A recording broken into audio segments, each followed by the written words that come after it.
Dépôt de gerbes de fleurs au pied du monument Abdul Karim Camara dit Cabral. Il y a exactement 33 ans que Cabral disparaissait. Le Premier ministre, la famille, les proches ainsi qu'une foule d'anonymes ont rendu un vibrant hommage à l'illustre disparu cet après-midi. Coupure d'électricité intempestive de jour comme de nuit. Population en grogne. Quelles sont les raisons de ces délestages? Comment la société EDMSA gère-t-elle cette situation? Quelles sont les conséquences sur le quotidien des Bamakois? C'est le dossier de ce journal signé Dey Sissoko. Première sortie reçue des Aiglons à la 18e Coupe d'Afrique des Nations Juniors. Le Mali a arraché la victoire au Nigeria cet après-midi à Oran par le score de 1-0. Par cette victoire, les poulains de Dougoutigui ont battu les tenants du titre. Ils affrontent mercredi la RDC. Dimanche 20h, mesdames et messieurs, bonsoir et bienvenue à ce journal.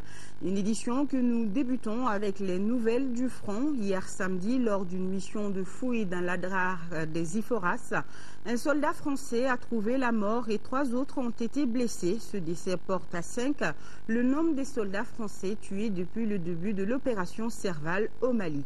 Le président de la République par intérim ainsi que toute la nation malienne portent non seulement le deuil, mais ils rendent surtout hommage au courage et à la témérité du caporal Van Doren, ce vaillant soldat tombé sur le champ de l'honneur. Sidiki Damili.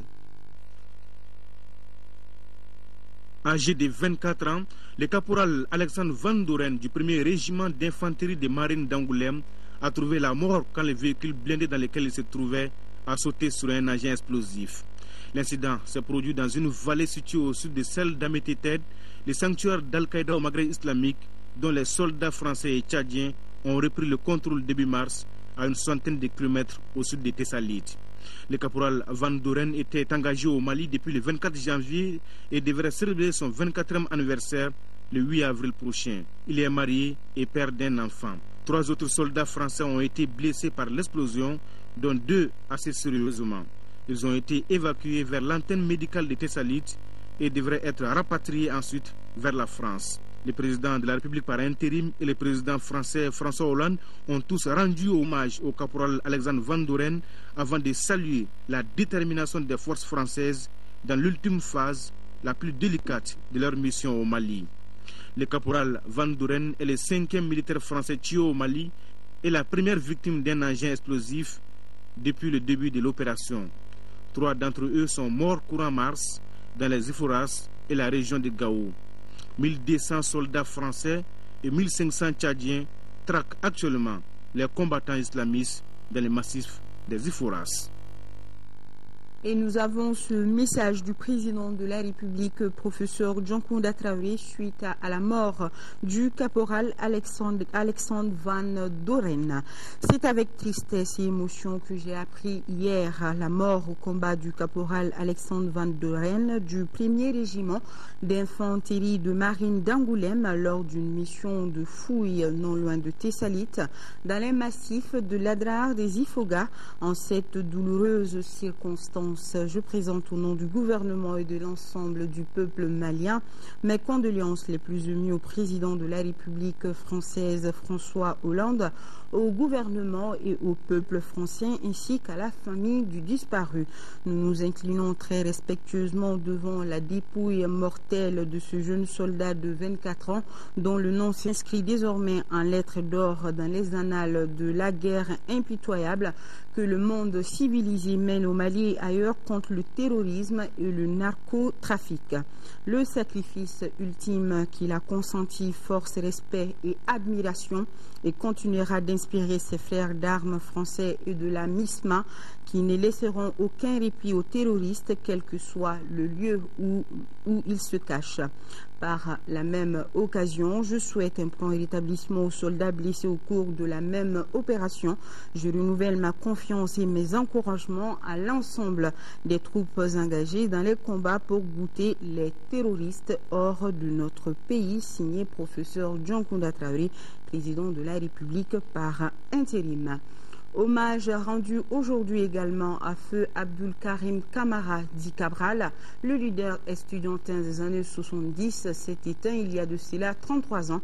À l'occasion de la commémoration de la date anniversaire de sa mort, le Premier ministre Django Sissogo a déposé cet après-midi une gerbe de fleurs au pied du monument érigé à la mémoire de l'Ulysse disparu. L'initiative émane de l'amicale des anciens militants et sympathisants de l'Union nationale des élèves et étudiants du Mali. C'était à Lafiabougou en présence de membres du gouvernement, de la famille, des proches, ainsi qu'une foule d'anonymes venus partager l'instant solennel. Mohamed Jara a assisté à la cérémonie, son récit.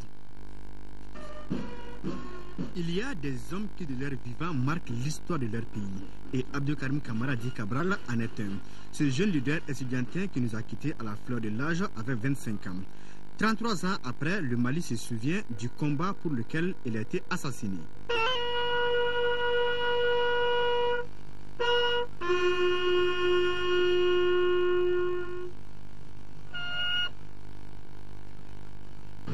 Monsieur le Premier ministre, l'AMSUNEM, comme vous-même, est soucieuse du devenir de notre pays.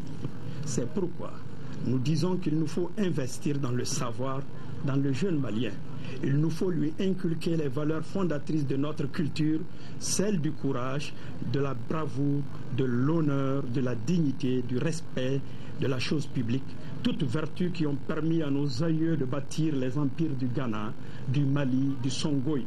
Des idéaux qui doivent servir de repères pour les élèves étudiants. L'idéal est de parvenir à la refondation d'un Mali nouveau avec en priorité la formation, Dixit, le secrétaire général de l'AMSUNEM. Un discours responsable dont la quintessence est partagée par le Premier ministre.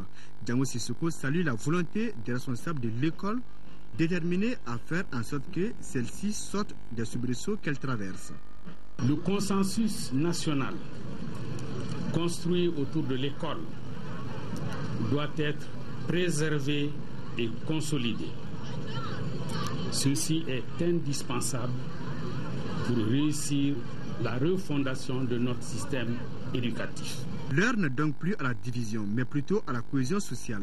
Le gouvernement, pour sa part, ne faillira pas à ses engagements. La crise sécuritaire et institutionnelle imposée à notre peuple ne permet pas de prendre aujourd'hui de nouveaux engagements dont la prise en charge financière n'est pas à notre portée. Cependant, je réaffirme que le gouvernement honorera tous les engagements déjà pris. L'ombre de la crise sécuritaire aura donc plané sur la cérémonie de recueillement. Hommage a été rendu aux élèves du Nord qui ont subi les rudes épreuves imposées par les occupants. Un hommage particulier a été rendu aux militaires français et aux troupes alliées qui combattent aux côtés des militaires maliens pour libérer notre pays. La directrice exécutive du Programme alimentaire mondial PAM est en visite au Mali, visite qu'il a conduite dans certaines régions du pays. Après cette tournée, elle a pu toucher du doigt les urgences auxquelles le Mali fait face. Madame Cousin a réitéré l'accompagnement de son institution dans ces domaines d'intervention au Mali et a révélé le coût de l'opération d'urgence malienne qui s'élève à 137 millions de dollars. C'était au cours d'une conférence de presse suivie par Youssouf Diakité. Cette conférence de presse de la directrice exécutive du Programme alimentaire mondial en mission au Mali a pour objectif d'édifier les journalistes sur l'assistance humanitaire de l'organisation onusienne. Madame Ertarin Cousin précise en répondant aux questions des journalistes qu'en 2013, le PAM apportera une assistance alimentaire à plus d'1 million de personnes au Mali à travers deux principaux programmes. Une opération d'urgence pour les personnes touchées par les conflits et un programme pays répondant aux besoins chroniques dans les régions du Sud. Le PAM travaille en partenariat avec l'UNICEF pour s'assurer que la malnutrition la malnutrition est combattue. Alors le PAM s'occupe de prévenir la malnutrition, de s'occuper de la malnutrition modérée des enfants, alors que l'UNICEF répond aux problèmes plus aigus de malnutrition quand les enfants sont en malnutrition sévère. Le PAM évalue de près, surveille de près la situation de sécurité alimentaire au Nord Mali, mais surtout s'assure que l'assistance alimentaire peut atteindre ces populations dans le besoin. L'opération d'urgence, précise-t-elle, soutient environ 650 000 personnes à la fois, les personnes déplacées à l'intérieur et les familles d'accueil. Les programmes pays assistent près de 526 000 personnes spécialement dédiées à la prévention de la malnutrition chez les femmes et les enfants et l'alimentation scolaire. Autre précision donnée par la directrice exécutive du PAM aux journalistes, en plus de l'assistance aux personnes déplacées affectées par le conflit au Mali, les PAM et ses partenaires assistent les réfugiés maliens dans les pays voisins, notamment au Burkina Faso, au Niger et en Mauritanie. Le coût de l'opération d'urgence au Mali en 2013 s'élève à 137 millions de dollars. Cette conférence de presse de la directrice exécutive du Programme alimentaire mondial PAM fait suite à ses déplacements effectués dans les régions du pays, notamment en 5e région, précisément à Mopti. Elle était accompagnée par le ministre de l'Action humanitaire, de la solidarité des personnes âgées. Moustapha Doumbia, correspondance. C'est à l'aéroport international Ambodédio de Mopti que les autorités de la 5e région ont accueilli la directrice exécutive du Programme alimentaire mondial, accompagnée du ministre de l'Action humanitaire, de la solidarité et des personnes âgées. C'est le premier responsable de cette institution et on sait aujourd'hui le rôle qu'ils ont eu aussi à jouer pendant la crise. Elle est venue ici aujourd'hui pour se rendre compte de ce qui se passe. Pour s'imprégner des conditions des personnes déplacées du Nord dans la région de Mopti, la délégation a échangé avec l'exécutif régional au gouvernorat de Mopti. Elle s'est ensuite rendue à Djenedaga où elle a assisté à une distribution de vivres qui s'inscrit dans le cadre du projet d'urgence exécuté par CARE International et le Programme alimentaire mondial. Dernière étape de la visite, le site d'hébergement des déplacés à Sévaré. Et là, c'est la visite des locaux, de l'infirmerie et un échange avec les habitants du site. My impression is that the crisis is not over here in Mali. Ma impression est que la crise n'est pas encore terminée et nous sommes engagés aux côtés du gouvernement malien pour pouvoir travailler ensemble de façon à ce que les populations qui en ont besoin puissent avoir ce dont ils ont besoin en matière alimentaire jusqu'au moment où ils seront capables de rentrer chez eux à la maison. All of the people until they can go home. A signalé que le coût de l'opération d'urgence du Programme alimentaire mondial au Mali est de 137 millions de dollars pour l'année 2013, soit environ 68 milliards et demi de francs CFA. Et place à notre grand format de ce journal. Il concerne une réalité que les Maliens, particulièrement les Bamakois, vivent en ce moment et je peux vous certifier de façon très pénible. Il s'agit des coupures d'électricité intempestives des DMSA depuis près d'un mois. Des coupures qui ont lieu sans aucun avertissement. Les populations de la capitale de Bamako et environ passent leur journée et souvent leur nuit sans électricité. Dans la pensée populaire, elle est surtout due à la forte chaleur du moment, mais est-ce réellement cela? Quelles sont les vraies raisons de ce délestage qui ne dit pas son nom? Comment la société et des MSA gère-t-elle cette situation et surtout comment les populations perçoivent-elles ces coupures? Autant de questions qui trouvent réponse dans cette enquête signée Deïssi Soko. Depuis maintenant plusieurs jours, la ville de Bamako connaît des coupures d'électricité intempestives. Les techniciens de l'énergie du Mali et des MSA expliquent cela par des problèmes de trésorerie. Pour remédier au problème, la société est obligée de procéder à des dysfonctionnements, ce que le commun des mortels appellerait plutôt des délestages. Le mot délestage, vous savez, c'est quand on est en incapacité de faire face à la forte demande. Généralement, pendant la période de fraîcheur et autres, nous arrivons tant bien que mal à maîtriser globalement la situation. Mais ceci dit, depuis un certain moment, nous avons des difficultés d'approvisionnement en combustible. Parfois, on attend une citerne, 10 citernes. Et on se dit, elles seront là dans telle heure. Bon, avec le flux et le trafic des pays, parce que le Mali n'est pas producteur de combustible. Nous payons avec des importateurs à qui nous devons aujourd'hui énormément d'argent. Actuellement, il nous faut, coûte que coûte, près de la moitié de ces citernes, donc près de plus de 200 millions de dépenses par jour dans le combustible, c'est-à-dire le gasoil ou bien le fil lourd. Cela nous a handicapés et continue de nous handicaper ces derniers temps parce qu'il y a une tension de trésorerie. Ces dysfonctionnements donc, appelons-les ainsi, pénalisent grandement la vie de nombreuses populations de Bamako et environ. Alibi au Kourango, Antigal la Fiola, depuis les gars n'a pas 600, ni courant que les messieurs en bas que tout le monde. Fama quand on a dit, ou Kahina en Fenela, ni l'ampan de Bambolo 600, ni courant que la amène des menées, bon l'ampan de Messa for la Kemesaba, 600 au Bessan Kemenani. Je crois que ça devient vraiment intempestif, insupportable, surtout pendant cette période-là. Ni courant que la 600, ante sunoro, ante on te sunoro. Yaye, so fene be c'est en cette période de temps. Yaye. Hein? En Afrique au fene be alante jisma so ka mira ka gelene. Ame période no be fen fela. Uga courant est priorité au kono be janye quoi.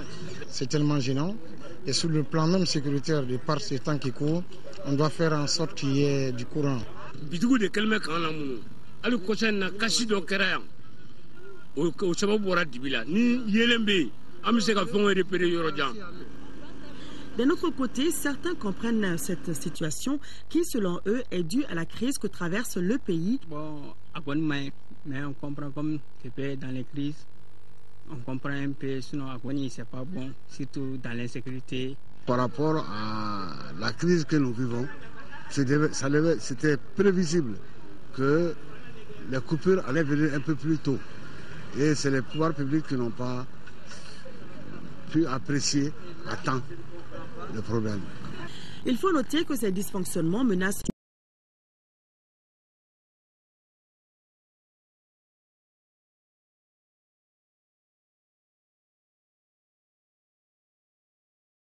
Le coût total de cette affaire s'élève à 220 millions de francs CFA. Il est destiné à 45 écoles de la zone de Djabali touchées par les événements du 14 janvier 2013. Toutes nos actions vraiment là sont dirigées en faveur vraiment de l'enfant. Nous allons former des enseignants, nous allons donner des kits scolaires, nous allons donner des kits pédagogiques, nous allons donner des kits de classe. Nous allons mettre en place des espaces amis d'enfants pour vraiment minimiser les traumatismes. On va créer aussi des espaces d'éveil qu'on appelle des jardins d'enfants dans ces communautés-là. Et on va réhabiliter les points d'eau défaillants dans les écoles. On va construire des latrines dans les 45 écoles que nous avons choisies. Nous tendons vers la gratuité de l'éducation. Ce que je demande maintenant aux populations, en particulier aux directeurs d'école, aux comités de gestion scolaire, aux élus des communautés, aux élus des collectivités, de veiller à ce que ce matériel-là soit judicieusement utilisé.